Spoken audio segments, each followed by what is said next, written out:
Well, I want to welcome everybody to today's webcast by KelownaBuyer.com. And of course, you can see the title on the screen right now. We're talking about why Kelowna and why now. And essentially, one of the questions that I get asked in my real estate business is why would I believe that Kelowna is such a good place to invest? And so I've covered this topic actually in quite a few articles over the years, some of which you may have read or been familiar with. So basically what I want to do today is to cover several topics in detail, and let's just show you that list before we move on any further. Essentially what I'd like to do here is to give you a little bit of background on Kelowna's real estate history and talk about the cycles that we've seen here. Let's talk a little bit about what happened in 2009, the insider news on what I believe caused some of the challenges that we see today. Let's talk about how we can compare values relatively around the world in similar areas. I'd like to talk about retirement trends and how they're going to impact Kelowna's real estate market. We'll talk about the cousin to the east here, Alberta, and again, how they're impacting our marketplace. Our airport is doing some phenomenal things, and I want to talk to you about that and how, again, that's going to mean good news for us.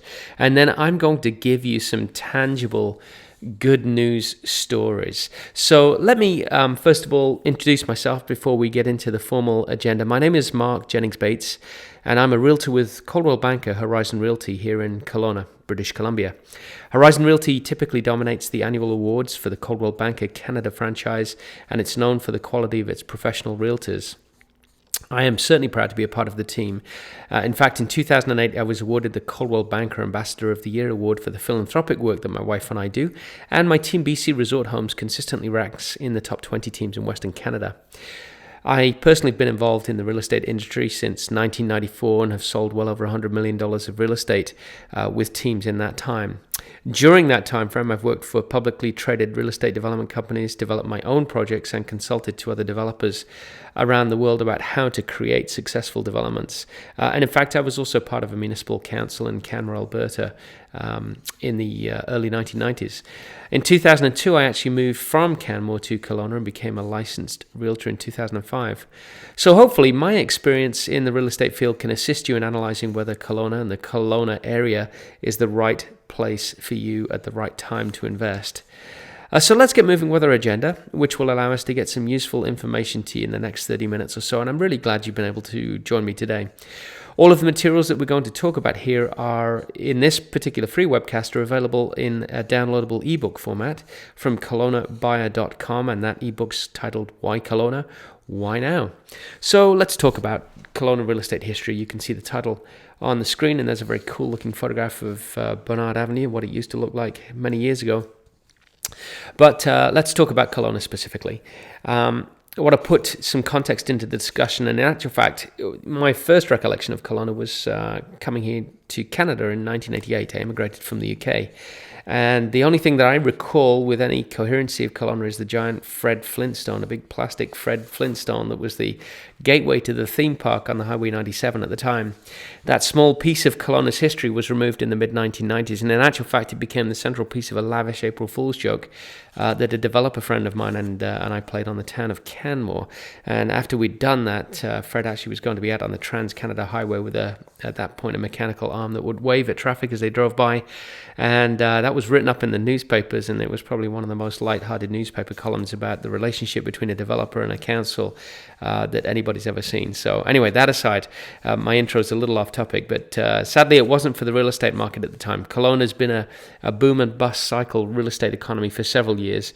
And if you look, really, the regional industry was anchored by forestry and agriculture, and Kelowna has grown as a service centre since that time to the surrounding communities, which are now growing independently and have become less tied to Kelowna's economy than they were originally. Consequently, for many years since the mid-1970s, you could observe the construction industry boom and bust as homes were overbuilt and then the market saturated and restabilized, not unlike we're experiencing today. I became a little part of that history in 1996 when the development company I was working with purchased a major golf community here in the Kelowna area and proceeded to develop the property. At that time, the market was strong, and the resort marketplace in particular was starting to kick into high gear, with Whistler releasing new and innovative products. We were quick to follow suit, but perhaps a little ahead of the curve in Canada, although the products we were developing were very accepted in the US and, to a lesser extent, Whistler. it's certainly not difficult to analyze that Kelowna and the area in general was an underappraised real estate market in the early 2000s. And there are many computer models that exist to allow developers to quite accurately predict where growth is likely to occur. Kelowna, in my humble opinion, was one of those places, and still is today, although I did not have any expensive computer model to prove my point. By 2005, in my opinion, Kelowna and the area were starting to catch up. In fact, when I moved here in 2002, the average sale price for a lakefront property was just under $400,000. Today, that stands obviously at a far higher number, even after it has been trimmed for the past few years. In my opinion, Kelowna will recover steadily from the current economic challenges, and steady growth will be maintained. I think gone are the bust and boom construction areas of 10 years ago. But that's providing that the development industry follows some basic principles that perhaps they forgot about in the past 6 or so years. So let me tell you why I'm perhaps bullish about Kelowna, and what actually caused some of the problems. The obvious answer is clearly the global economy. In fact, I don't believe that answer is completely inaccurate. In truth, developers for several years were getting off a little easy, and I remember writing an article for a Trends magazine back in 1999 in Canmore. In that article, which was for bankers, developers, and resort marketers, I stated that the next several years would be the golden years for the development industry. Our economy was looking very positive, the trends lined up nicely with the products that the development industry was building, and clients were happy to invest some money in real estate. Then something unusual happened, and the banks moved out of financing hotel projects. And so the next real estate trend occurred, and that was hotel condominiums. BC had already seen its share of limited partnerships in the hotel industry fail miserably and leave developers in the lurch. And in fact, a limited partnership was an investment vehicle in BC that was frowned upon for quite some time after that. The key message here is that the banks had declined the hotel development financing and declared that it was too risky at that time. So they exited the market. A developer somewhere decided that it wasn't good enough for if it wasn't good enough for the banks, it had to be good enough for us, Joe Public. Go figure. And of course, there were extrapolated pro formas that didn't seem to make any sense. So before too long, what I was seeing is some of those illegal pro formas promising the end consumer a 50% return on investment if they buy a hotel condo. Now, slow your minds down, think about it. If the bank pulled out because it was too risky, yet the returns being shown were more than twice the average credit card interest rate, you've got to wonder. And thankfully, those unscrupulous developers started to fall by the wayside as soon as their projects did not perform. But the ball had started rolling, and as the public, we were hungry. This momentum built in a giant wave, and by 2003, 2004, we couldn't build enough rental type of inventory to satisfy the demand. Here was the problem, and something that I was writing a lot about in the media articles in 2006. We were overbuilding condos at a remarkable rate. It's easy for the automotive industry to know when they're overbuilding. The dealer won't take any more inventory and his lot's full. This was not the case in real estate. You see, we cannot convince anyone that a car is an investment, except for perhaps a choice few vehicles. But with houses, we keep being sold the line that this is a guaranteed investment. You must remember and think slowly again. An investment follows the law of supply and demand. If there is a demand, the price will go up. If there is a supply, a large supply, the price will come down over time. Housing prices go up as inventory balances, but there are periods where we see correction, and that's what we're experiencing right now. The challenge was that the demand was fake. The bank has been replaced by the consumer yet again, and the bank pulled out a long time ago. The consumer thought they had a guaranteed investment, so much so that they often purchased in blocks of 5 or 10 condos at a time, yet there was no end consumer. If a bank sits on a property for too long, it forecloses and the value drops, and that's what has happened. The articles I wrote were about the fact that we were lining up to buy new condos and new hotel condos with no expectation of living in them, yet if we weren't going to live in them, who was? The answer we found out was nobody. And so while the economy helped tip the scales, we'd move the scales closer to that tipping point anyway. The second mistake, in my humble opinion, was to over-feature homes in an attempt to move the price up. In truth, I like luxury as much as the next person, but I don't need a home theatre or granite or stainless steel or marble or steam showers or wine cellars in my ski condo. I'm there to ski. We drove pricing higher and higher with feature-laden presentations that at the end of the day may not have been necessary and began to move us closer to that ever-present tipping point. The third mistake was inexperience in the development industry. The commodities market had flourished, and with that, many people had made sizable amounts of quick cash. And if condos were a great way to make money, people started thinking about making more money by building condos and selling them, and assumed that you did not need experience to do that. The result was and always will be in these types of economies, poorly built developments that left an angry consumer frustrated with expensive repairs, renovations, and court cases. Again, in 2006, I'd written some articles pointing to the fact that this was likely to happen, and watch out. Sure enough, it did, making life more difficult for the long-standing developers, since construction crews would walk off a contract without completing some because someone else had offered them a few more bucks. The final error we made, and this is more tied to the economy, is in relation to the banks. I've never seen a case of everyone being led down the garden path so far, and then someone opens the gate and lets the dogs in to attack. Banks and financing institutions for several years had been approving development projects with complicated phasing programs. They had often been using appraisals based on future development values because they thought in their mind the market was unstoppable. They were walking down the garden path hand in hand with developers. Then we had a global financial collapse that Canada managed to survive better than most countries. As soon as that happened, developers started getting their foreclosure letters. As a professional in the industry, it was sickening to see even seasoned developers put under tremendous pressure when in fact they had not done much wrong at all. The banks decided they did not like the risk that they created and sent their demand notes. When the notes weren't paid, they started foreclosure, and most of the developers I know have been in foreclosure or forbearance agreement for a while now, trying to sort out their developments and continue with their business plan. These factors combined have brought us to where we are today. So let me talk about relative values. I introduced this at the beginning, and this is something I'm very fond of talking about because Kelowna generally is a beautiful place. There is a global disparity between resort areas with real estate pricing, and Kelowna, even though it's ranked as one of the most unaffordable real estate markets in Canada relative to the income that people earn here on average, which is a very skewed indicator, Kelowna, in my opinion, is still an area that has some catching up to do. It's very easy to have a local context and view that pricing in Kelowna as expensive or compare it to the relative income in the region. That happens a lot in real estate forums that claim that we're due for a crash because employees cannot afford to live here. And there is some truth in that, but here's the truth in the resort areas in general. That particular parameter has very little to do with anything. Take a look at Aspen or Vail. If you research the average income of a service industry employee, you would find that they could not afford to live there. The same would be true in Telluride, Lake Tahoe, Mont Tremblant, Whistler, San Diego, Canmore, Banff. The list goes on. In fact, it goes on around the world because the same principles apply. If you have a beautiful region and relatively easy access to that region, people will visit, and those visitors will convert to residents. In fact, that's exactly how I ended up in Canmore all those years ago from the UK. In fact, at that time, most of our friends and colleagues in Canmore were there for the same reason. They visited, they liked the town, and they made it home. That is happening and will continue to happen, and so much so that the forecast stats for in-migration are pretty astounding, and I'll share some of those towards the end of this particular presentation.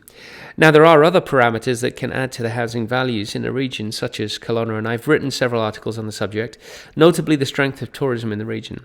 Kelowna ranks very highly, in my opinion, in this area. The tourism authority here is strong, branded, and it works very well as a destination marketing organization. There is coordination through regional marketing groups, and we have a good, solid base of tourism infrastructure. We do need more, though, and that is where the upside is, I believe, for those who are thinking of buying here. A few years ago, I wrote about the lack of hotel flags in the valley, even though we are a tourist destination. And that's as true today as it was when I wrote that article. Whilst we have fine properties like the Delta Kelowna Lakefront Resort or the Coast Capri Hotel, we have very few major brands. In fact, nothing other than their lower branded hotels to accommodate the budget traveller. As the tourism market here continues to mature, as it surely will if you look at the airport passenger stats, we will see the introduction of resort-type properties such as Hilton, Hyatt, Marriott, Sheraton, Westin, etc. Those chains are looking and in many instances have already defined Kelowna as a region they would like to see one of their properties. Of course, what it takes for them to complete on that is a willing developer and a financier to make those dreams a reality, which will happen over time. Every time we have a new flag, we have a new marketing budget, which will assist promoting Kelowna and the area as a destination. In the long run, God bless this valley with incredible beauty, a warm climate, clean, fresh, sparkling lake, and all of this will assist us in the long run. To get back to comparative values, let's talk about those other areas we're discussing. I know that some of you may be thinking, but how can we compare Kelowna to Aspen or Cannes or Monte Carlo? From my point of view, that's easy. I've traveled to those destinations and they really don't match up to Kelowna in many areas. We just are not as well known. Our big opportunity was created through the 2003 firestorm, which has resulted in many people knowing us today, just as we seem to know Brisbane in Australia after the floods this year. Not necessarily positively, but we do know Brisbane. If you look at those other destinations, you'll find fine properties selling for thousands of dollars per square foot. And in a region like Monte Carlo, some of the properties will be selling for close to $10,000 per square foot. If you've been to Monte Carlo, it's the photograph on the top right corner of the screen. You'll know it's a nice place to visit, perhaps for the Grand Prix or for the rally, but it has to be the most built-up environment I've ever come across. Not necessarily my cup of tea, if you like. In Kelowna, we can offer a similar climate, as beautiful views. Our properties are beautiful, but being less old, they require less maintenance. And what we lack in charm of the old buildings, we make up for in the charm of the locals in the vineyards. We have examples all the time of visitors from Europe who come skiing here every year because they like the atmosphere and the service. From thousands of dollars per square foot in some of those beautiful destinations, yet in Kelowna, our finest properties are selling for $500 to $600 per square foot. Hopefully you're following my discussion here, because as more Europeans retire to this side of the Atlantic, you'll find, like me, that they will find the real estate pricing very palatable, and they'll buoy the pricing of properties in the region. So to summarize today, currently globally, there is a disparity favoring growth in the Kelowna values, and regionally we are on par with other towns and areas of BC and Alberta, but behind Vancouver. I want to talk about retirement trends because there certainly is pressure in the region, and it's a good, gentle, steady pressure that will be applied for many years. Some people believe in following trends, and I probably fall into that category. Kelowna is a beautiful place. We've already discussed that. It has a warm Mediterranean climate, has abundant soft fruit agriculture, mountains, wineries, and a beautiful, warm and clean lake. It's a charming region, and the challenge was and still is that not many people know this. In fact, as I mentioned earlier, Kelowna has reached a new level of global popularity in 2003 with the historic firestorm that forced the evacuation of 30,000 residents. The people who do know Kelowna quite well are retirees. With its warm summer climate and mild winter climate, it is high on the list for most people's retirement destination. And we have a good few years to go as baby boomers continue to retire. The back end of the baby boom was 1964, at least in the US, the way they measure it. Those people today at 46 are still in their productive years, perhaps another 15 to 20 years away from retirement. The average retirement age in BC is 62 years old, and I believe that means we have about 18 years of someone turning 62 every 15 seconds in North America between now and then. That's why I like trends. The preceding discussion about growth is more speculative, in my opinion, than the retirement train. Kelowna is well positioned to continue to offer future retirement residents an incredible quality of life. The economy of the past few years has made some people in the population cocoon. It's made others throw caution to the wind and get on with their lives or project, and still other act like deer in the headlights, unsure of which direction to take the rest of their lives. All reasonable positions to take in a very confusing economy, except when you are close to retirement. If you're 20 years old and stall a decision for a few years, it is perhaps 2 out of a possible 60 remaining years in your life, or a 3.33% impact. Alternatively, if you are 65 years and you delay your retirement decision for 2 years, that is 2 out of a possible 15 years remaining, or a 15% impact on your golden years. That, for me, would be a major decision, to trade 15% of my golden years because of a hesitation or fear. At the end of the day, we cannot control what is happening in the global economy. We can defend ourselves economically as best as possible, but the trade-off is stagnant decision-making. 15% of what you had once believed to be the best years of your life is an awful lot. If you want to think about the economy and what decisions to make, there are plenty of romantic tables for two in the Kelowna area that you can sit at with your spouse at one of our beautiful wineries on a lazy summer evening and contemplate whether you made the right decision. I personally believe that many people have come to this decision over the past few years and have decided to move their plans ahead regardless, and that in part will play into the Kelowna resale market this year. Well, as we know, oil flows downhill, and let's talk about Alberta's impact, because BC has long been known to be Alberta's playground. And the appeal, of course, again, is the warm lakes and the drier, consistent climate.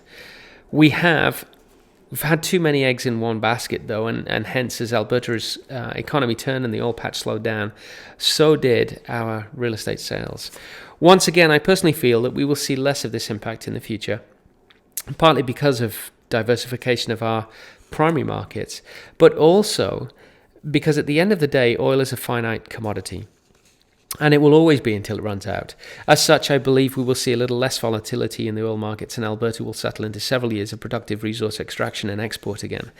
That's a big item for us. For many years, generations of families have been traveling to destinations like Kelowna or Osoyoos to take the summer family vacation.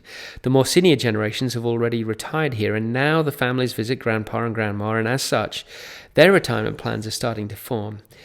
The love with the Kelowna area is so strong that Alberta families that I know have been renting the same room in the same hotel in the South Okanagan for the past 35 years for the same 2-week period in the summer.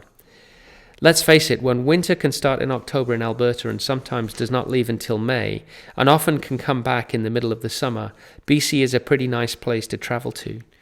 I remember when I was working for an Alberta development company flying out to Kelowna in April to look at the project we'd acquired, and was amazed to see gardeners in shorts and t-shirts pruning, not planting. In Canmore, I could not plant a seed until the last weekend of May, with any hope that it would even show up. In the end, the plant would often show up in time for Canada Day, just in time for an errant elk family to eat it before August bank holiday. You get my point, I hope. The decline in the past few years has in large part been due to the fact that Albertans, as well as other inbound retirees, slowed down their decision because of the energy markets, and we are seeing that tide change a little this year at least. Let's move on to talk about the airport. That's an important factor for any Albertans and a lot of other people looking at the area. While the agenda item is airport potential, I think we are far beyond potential, and we're into tangible and predictable growth, which the airport here has seen for many years. My first flight into Kelowna in 1996, not that many years ago, was to a small regional airport that ran on the basis of the last one through had to turn the lights out.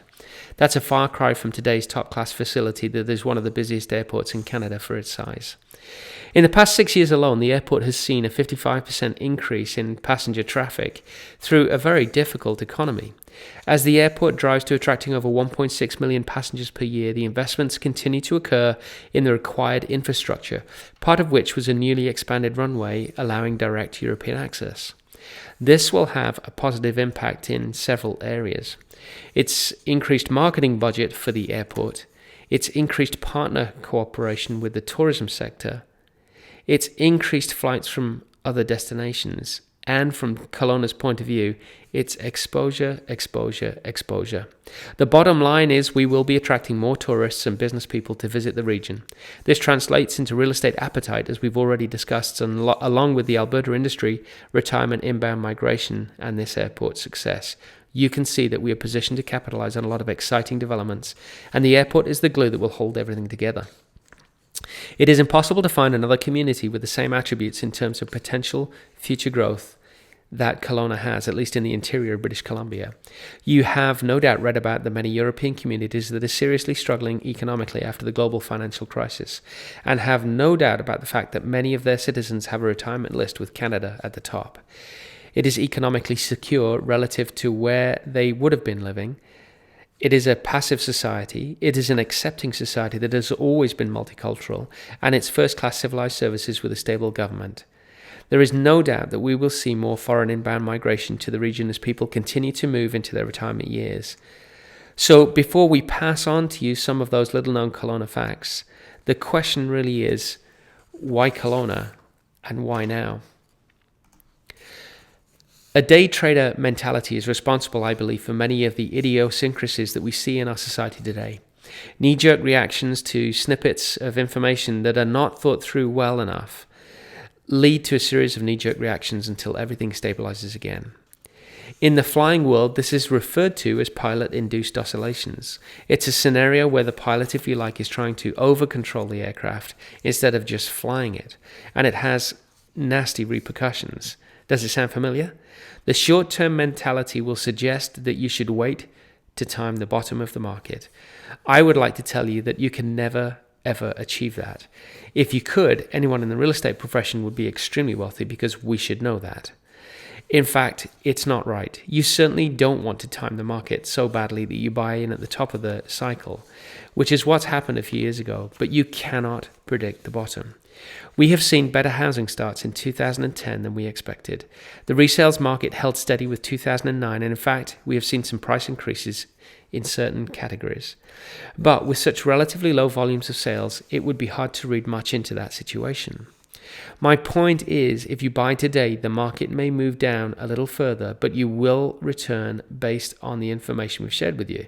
The other option is you wait until you see recovery, which means by default you inherently lose some value anyway because somebody else invested in the market before you did and helped push the price a little higher. I hope you see my point. It's neither here nor there. It's a mental issue that we can resolve in our heads.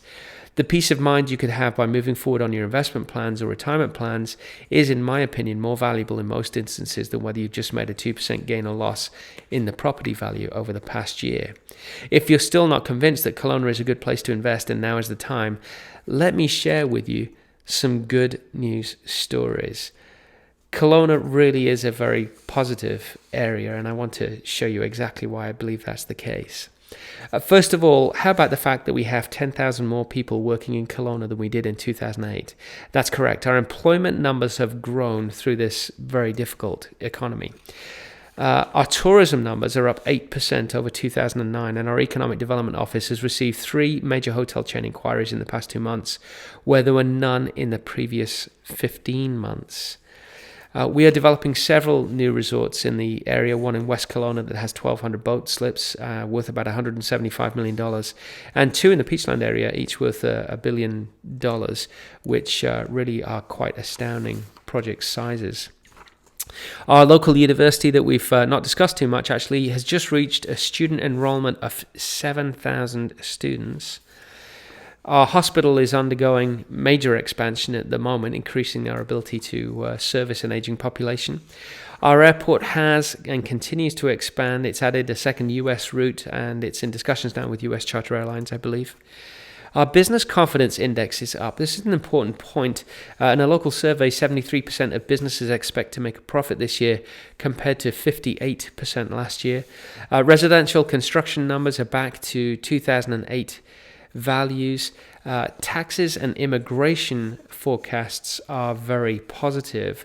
Now, if we look at the province in general, we see some very interesting things. Lumber prices are on the rebound, which is a very important part of BC's economy.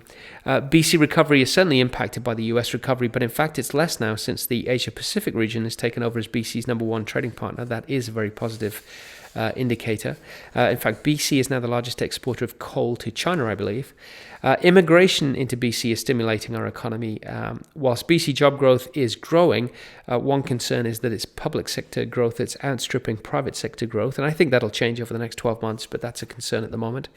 With regards to the BC business climate, we have the lowest personal tax rate in Canada. Corporate rates for the next 2 years, combined with personal, are the lowest in the G7 nations. By 2012, BC will have invested $21 billion in infrastructure improvements. The central Kelowna area as well is positioned to capitalize on this cautious economic recovery as its population increases. In fact, if you look at population forecasts, growth forecasts, this is looking at population growth to 2035. The South Okanagan region is looking at a 12% growth. The Thompson-Nicola region is looking at 22% growth. The province as a whole is looking at 36% growth, and Kelowna is actually looking, or the Central Okanagan region is looking at 45% growth by 2035. Those are astounding numbers. There are a few companies here that are really starting to make some headlines in the Okanagan. Kelowna Flightcraft is our largest employer, but it's starting to lose some ground. Vericorder is a company specializing in media broadcast applications that are very successful and growing. ArmorWorks, a personal security wear manufacturer, setting some phenomenal statistics up here. Disney Online, it purchased a company called Club Penguin here a number of years ago, and that now employs close to 400 employees and is poised to take the Kelowna's largest employer spot. Vineyard Networks, another IT company here in Kelowna that's doing very well. So as you've seen, and in my opinion, we're positioned to grow, we're positioned to diversify, and we're positioned to solidify and take advantage of the wonderful natural environment that we live in here in Kelowna. I really hope that this short webcast has been useful to you today, and that we'll be able to welcome you here to Kelowna at some point. As I mentioned earlier in the webcast, you can download the ebook Why Kelowna, Why Now from the website www.kelownabuyer.com. And of course, if you need to contact me, all my contact details are on the screen in front of you that I'll leave up for a few minutes. But really what I wanted to do is just to thank you for your time today. And again, I hope I have the opportunity to meet you in person. I remember the excitement of moving my family here to the Kelowna region in 2002, and while there was some trepidation about moving from a beautiful area in the Rockies called Canmore, it certainly was one of the most wonderful decisions that we've made, and our family has enjoyed the time here, and we certainly don't have any intention of moving from this beautiful climate and beautiful region. So again, I just wanted to thank you for joining me today, and I look forward to being able to help you in the future.